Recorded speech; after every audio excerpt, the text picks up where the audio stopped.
માત્ર ને માત્ર એક વાટકી વધેલા ભાતમાંથી તમે આખા ઘર માટે એકદમ સરસ મજાનો ટેસ્ટી અને યુનિક ચટપટો નાસ્તો બનાવી શકો છો. ચલો જોઈએ રેસીપી.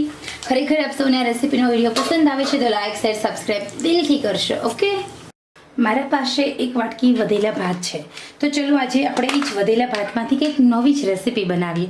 તમારા ઘરે પણ જો તમે આવી રીતે વધેલા ભાત હોય તો ફેંકતા નહીં, એની એકદમ સરસ મજાની યુનિક રેસીપી બનાવો. ખાવામાં મજા આવશે, બાળકો પણ ખુશ, નાના મોટા સૌ પણ ખુશ અને તમે પણ ખુશ. કારણ કે તમારે પણ અત્યારની મોંઘવારીમાં વધેલા ભાતની એક નવી રેસીપી, નવી વાનગી બની જશે, વેસ્ટનું બેસ્ટ થઈ જશે અને કોઈ પણ પ્રકારની જે બગાડ છે નહીં થાય. તો અહીંયા આપણે એક જ વાટકી ભાત છે અને સાથે એક બાફેલું બટેકું પણ હતું. મારો સન નાનો છે એટલે હું એના માટે રોજ એક બટેકું છે સૂર્ય કુકરમાં બાફી લઉં છું. હું મોટાભાગની રસોઈ સૂર્ય કુકરમાં બનાવતી હોય છું અને માત્ર યુટ્યુબના વિડીયો છે એ જ ગેસ પર બનાવતી રહું છું. તો હવે અહીંયા તમે જુઓ તો મેં એક વાટકી મારા પાસે ભાત વધેલા હતા, એની અંદર એડ કર્યું મેં એક બાફેલું બટેકું નાની સાઇઝનું હતું, એને છીણી લીધું છે. હવે આપણે એમાં એડ કરીશું એક ટામેટાનું છીણ. અહીંયા મેં ટામેટા છે એને ચોપરમાં કટ કરી લીધા છે. ટામેટું એક જ લીધું છે, તમે અહીંયા જોઈ શકો છો. સાથે સાથે આપણે કેપ્સિકમ મરચું લેવાનું છે, અડધાનું અડધું, એને પણ એકદમ બારીક બારીક ઝીણું સમારી લીધું છે. અને ઓનિયન લેવાની છે. આ બધી સામગ્રી ફરજિયાત એડ કરજો, બહુ ટેસ્ટી લાગે છે આ જે રેસીપી. ઓનિયન પણ એડ કર્યું છે, તમે ચાહો તો તમે કોબીજ પણ એડ કરી શકો છો. તમારા પાસે બધી થોડી થોડી વસ્તુ હોય ને તો તમે એડ આરામથી કરી શકો છો. હવે આપણે એડ કરીશું 1 ચમચી જેટલું શેઝવાન સોસ. આ શેઝવાન સોસના કારણે ખૂબ સારો એવો ટેસ્ટ આવે છે. અહીંયા વધારે નહીં, હું એક નાની ચમચી જ એડ કરું છું, માત્ર ને માત્ર ફ્લેવર અને ટેસ્ટ માટે. હવે આપણે બધા મસાલા એડ કરી દઈએ. તો સૌથી પહેલાં હું નમક એડ કરું છું.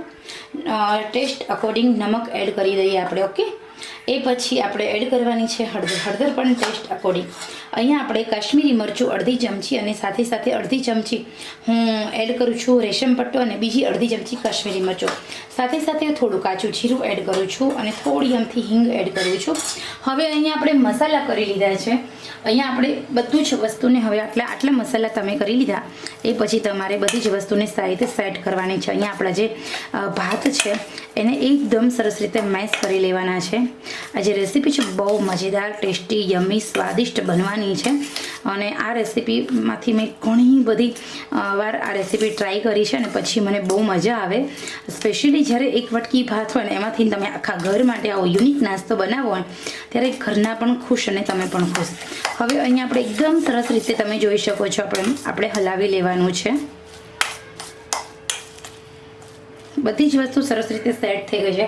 ટેસ્ટ કરશું ને તો બહુ મસ્ત લાગશે. હવે આપણે એડ કરવાનો છે એમાં ચોખાનો લોટ. તો અહીંયા મેં 2 ચમચી ચોખાનો લોટ એડ કર્યો છે. સાથે સાથે 2 ચમચી લેવાના છે ચણાનો લોટ.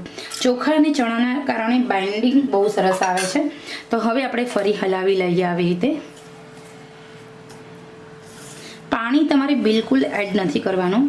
આપણો ભાત છે એ પાણીમાં આપણે રાંધેલો છે અને સાથે બટેકા છે એ પાણીમાં બાફેલા છે એટલે અહીંયા આપણે પાણી એડ નથી કરવાનું. જરૂર જણાય તો માત્ર 1 ચમચી પાણી તમે ઉમેરી શકો છો.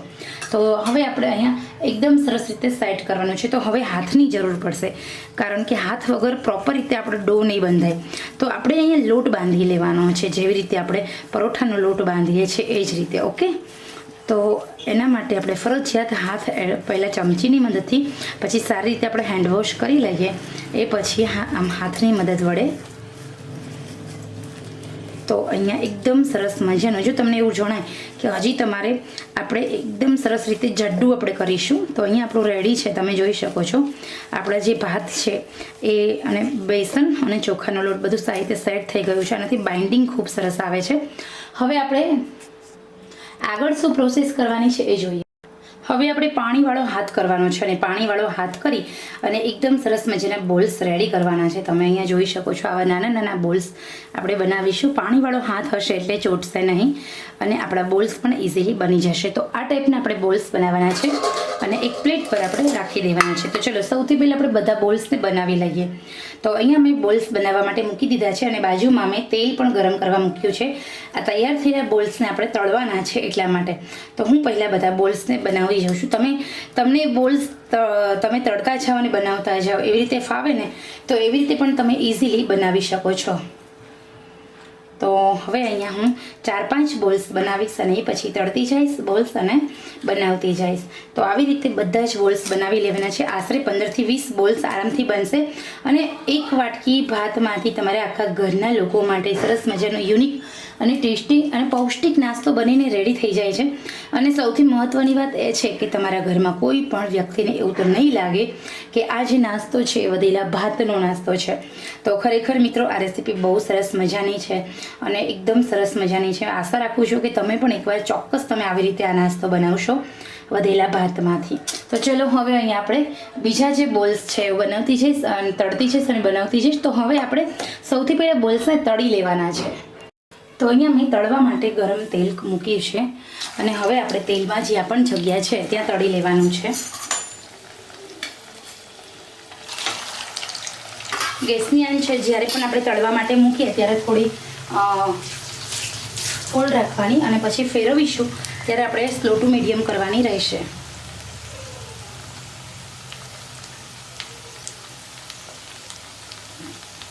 આશરે આપણે તળતા 4થી 5 મિનિટનો સમય તો લાગવાનો જ છે અને તળવા માટે 2 મિનિટ સ્ટાર્ટિંગમાં ગેસની આંચ ફૂલ રાખવાની અને પછી ગેસની આંચ એકદમ મીડિયમ કરવાની, જેના કારણે જ્યારે પણ તમે નાસ્તો ખાઓ છો ત્યારે હાથમાં તેલ ચોટે નહીં. બહારથી ક્રિસ્પી અને અંદરથી પણ બહારથી સોફ્ટ અને અંદરથી ક્રિસ્પી એવો આપણો આ નાસ્તો બની જશે. તો ખરેખર વધેલા ભાતના ભજીયા બનાવતા હોય ને તો ટાળો. આ એકદમ સરસ મજાની નવી અને યુનિક રેસીપી બનાવો. નાના મોટા સૌ કોઈ ખાતા જશે અને આવા બોલતા જશે. તો અહીંયા આપણે હવે ફેરવી લેવાનું છે.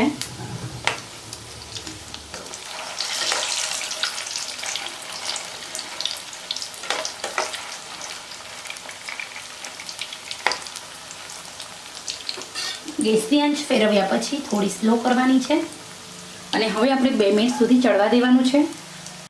તો હવે અહીંયા 4 મિનિટ થઈ ગઈ છે અને એકદમ સરસ તળાઈ ગયા છે. તો આપણે બહાર કાઢી લઈએ. તો આવી રીતે આપણે બધા જ આપણા ભાતના નાસ્તાને તળી લેવાના છે.